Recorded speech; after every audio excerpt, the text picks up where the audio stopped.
Por cierto, este lunes en Jalisco se realizó el segundo foro sobre la reforma al Poder Judicial. Allá Ricardo Monreal consideró que la rispidez con Norma Piña fue el detonante de esta reforma. Esta es la crónica. La Universidad de Guadalajara fue sede del segundo foro de los diálogos nacionales sobre la reforma al Poder Judicial, en el que participaron académicos, especialistas y legisladores. A diferencia del primero, en esta ocasión no asistieron los ministros de la Suprema Corte de Justicia de la Nación. Durante la discusión se pusieron sobre la mesa los riesgos que implicaría que jueces, magistrados y ministros sean electos por voto popular. Los jueces no deben hacer campañas. No imagino a un juez, a un candidato juez de lo penal, ofreciendo sentencias absolutorias o sentencias condenatorias. Los jueces deben estar de la manera... Los jueces deben estar de la manera más humana, más sensible y más empática, dictando sentencias, abonando a la justicia y a la paz que este país reclama. Rubalcaba González exigió a los diputados y senadores no desmantelar al Poder Judicial, ya que dijo que la asignación de magistrados y jueces debe sostenerse en la carrera judicial en concursos de oposición, en la acreditación de exámenes de alta complejidad acordes a su responsabilidad. Asimismo, se propuso que la reforma se realice en una elección escalonada para respetar los derechos laborales de todo el personal. Ricardo Monreal, coordinador de Morena en el Senado, aseguró que los roces y la mala relación con la ministra Norma Piña al frente de la Suprema Corte detonaron la discusión de la reforma al Poder Judicial. Y tras el nombramiento de la nueva presidenta comienza a cambiar la relación entre poderes y escudándose en que se debía mantener autonomía e independencia, se empieza a tensar la relación. Los signos y actos jurisdiccionales emitidos por los tribunales comienzan a separarse y a distanciarse de lo que era una relación institucional. La opinión sobre temas emblemáticos de Estado y la invasión frecuente por parte del Poder Judicial a los trabajos o determinaciones del Ejecutivo y del Legislativo comenzaron a deteriorar la relación. Mientras tanto, el PAN advirtió que el crimen organizado podría vulnerar la elección de ministros, magistrados y jueces. Sin embargo, apoyará para que avance la reforma, pero con algunas condiciones. 1. La creación de comités de selección independientes, compuestas por miembros del mismo Poder Judicial, académicos, universidades, Poder Legislativo, sociedad civil, barras de abogados. 2. Una evaluación basada en méritos profesionales, no políticos. 3. Incluir en el proceso audiencias públicas, donde se examinen las calificaciones y el historial de las y los aspirantes. Y 4. Que cualquier ciudadano interesado pueda competir por oposición, por cualquiera de los cargos judiciales en México. El tercer foro sobre la reforma al Poder Judicial se realizará este martes en Toluca, Estado de México. Jorge Montiel, Heraldo Media Group. Por lo pronto, Morena lista un plan de trabajo para realizar asambleas por todo el país y así dar a conocer no solamente la reforma al Poder Judicial, sino todas las que está impulsando el presidente López Obrador. Por eso hoy, en medio de esta celebración,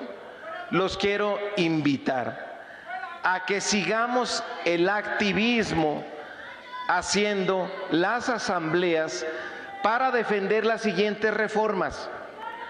Por ejemplo, que el salario nunca esté por debajo de la inflación, los nuevos derechos sociales,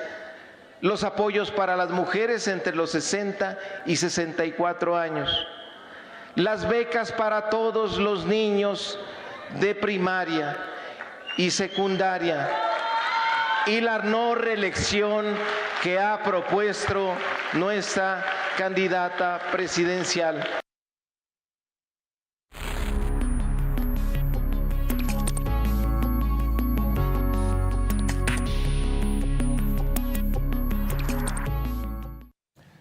No va a pintar la raya Claudia Sheinbaum con respecto al presidente López Obrador, no de aquí a que sea el día de su toma de protesta, que es el 1 de octubre. No va a cambiar las cosas, incluidos los designados como futuros secretarios de Estado o quienes la acompañarán en su gobierno, en su equipo de trabajo, pues tampoco pueden pintar la raya con López Obrador. ¿Por qué? Pues porque es el fundador del movimiento, porque es quien hizo campaña en buena medida también por Claudia Sheinbaum, porque es el que representa y encarna los valores, principios, ideales de Morena, de este movimiento que él fundó o cofundó con muchos otros, incluida Claudia Sheinbaum, pero que es el pilar fundamental del movimiento que hoy tiene en el poder plenipotenciario a los integrantes de Morena, al nuevo PRI, en términos de que es la nueva gran mayoría política hegemónica que gobierna o va a gobernar más de 24 o 25 estados de la República Mexicana con algún partido aliado, en San Luis Potosí, por ejemplo, con el Verde, o en Morelos, que ya refrendó Morena, pero bueno, no lo gobernaba propiamente ese partido, aunque Cuauhtémoc Blanco era como un militante de Morena 100%, con la mayoría de los congresos locales en su poder, con el Congreso Federal, con una mayoría calificada en la Cámara de Diputados, una virtual mayoría calificada en el Senado de la República, con 36 millones de votos con los que llegó Claudia Sheinbaum, que no son solo los votos de Claudia Sheinbaum, y ella misma lo sabe, son votos del partido, del movimiento y en buena medida del presidente López Obrador. Así que no puede pintar su raya, no puede zigzaguear como una y otra vez se lo ha dicho el presidente López Obrador, para un paso hacia atrás ni para agarrar impulso, ha usado esa frase el presidente, ha dicho que no se debe zigzaguear porque cuando Claudia Sheinbaum hablaba de una continuidad con cambio, después el presidente como que ya cuando fue a socializar los temas energéticos, de reformas, de relación con la iniciativa privada, de sustentabilidad, de transición energética, el presidente ya no le gustó mucho y dijo, no, nada de zigzaguear, tiene que seguirse a pie juntillas en la política de Morena, de la 4T, de pues la chamba que ya les dejó el presidente López Obrador, no solo a la próxima presidenta, sino a los legisladores y a los congresos locales, a todo mundo, a los gobernadores, que son de alguna manera también los que operan muchas de estas reformas para que pasen en sus congresos locales. Es decir, les dejó 18 reformas constitucionales, les dejó proyectos de infraestructura que se tienen que echar a andar, como cuáles, bueno, los que no se van a terminar, como la refinería, como el Tren Maya, como el corredor interoceánico del Istmo de Tehuantepec, pero les dejó los proyectos de trenes, son 7 proyectos de trenes de pasajeros que quiere que se echen a andar y que hoy son pues básicamente el proyecto de transporte del siguiente gobierno, no nuevo, porque ya lo había anunciado López Obrador, lo único nuevo en todo caso quizá de un proyecto económico que va a echar a andar la próxima presidenta y que es propio, pues es el de crear 1 millón de viviendas, el de construir 1 millón de viviendas junto con la iniciativa privada y el Infonavit, pero de ahí en fuera los demás son heredados, las mismas las reformas constitucionales. Está ahora el debate de la reforma al Poder Judicial, pero vendrá el debate al sistema, a la reforma del sistema electoral, con los plurinominales, las reelecciones. Vendrá el debate de los organismos autónomos, si se mantienen, se desaparecen, si se quedan en las secretarías de Estado. Vendrá el debate del agua, de qué hacer con las concesiones del agua, y cantidad de debates que ya los puso el presidente López Obrador, porque él mandó las reformas, él mandó las iniciativas de reforma. Se las pudo haber dejado a Claudia Sheinbaum para que ella las fuera sacando poco a poco conforme los tiempos políticos. Sí, no lo hizo. ¿Por qué? Pues porque es el dueño del movimiento, porque es el dueño de Morena, aunque no lo quiera aceptar así el presidente López Obrador. Vamos a ver a partir del 1 de octubre qué tanta distancia termina marcando Claudia Sheinbaum con López Obrador, y no porque no comulgue con los ideales, por supuesto que comulga con ellos, con los valores ideales, los preceptos que tiene Morena y todo el movimiento de la 4T, pero debe de tener vida propia, luz propia y poder propio Claudia Sheinbaum cuando, como se dice, le crucen la banda presidencial el 1 de octubre, que tome protesta. Y entonces tendrá que mandar su distancia, porque además el presidente, por más que quiera y diga, ya no va a estar en las mañaneras todos los días, ya no va a estar recorriendo al país como lo ha venido haciendo en estos casi 6 años de presidencia. Entonces tendrá que ocupar ese lugar Claudia Sheinbaum y vamos a ver qué tanto llena esos zapatos en un sentido de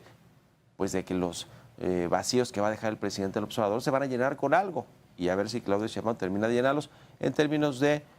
la conferencia matutina, qué va a pasar con esta comunicación diaria que tenía López Obrador, o que sigue teniendo y que tendrá hasta el último día de septiembre, que es el último día de su mandato, con estas giras, con estos mítines, con esta comunicación 100%, es decir, comunicación no de ida y vuelta, como él dice, es una comunicación casi que unilateral. El presidente dice, comenta y eso es lo que es. Pero vamos a ver qué sucede y cuán rápido o no marca distancia con López Obrador, no porque rompa con él,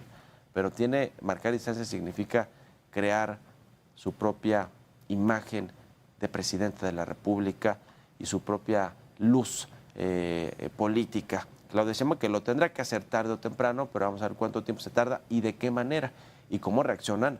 las bases morenistas, no solo las que votaron por ella y por López Obrador de alguna manera el 2 de junio, que fueron estos 36 millones de mexicanos y mexicanas, sino los grupos políticos dentro de Morena, los radicales, los que se dicen los puros, los duros del movimiento, los que cofundaron junto con López Obrador y con Claudia Sheinbaum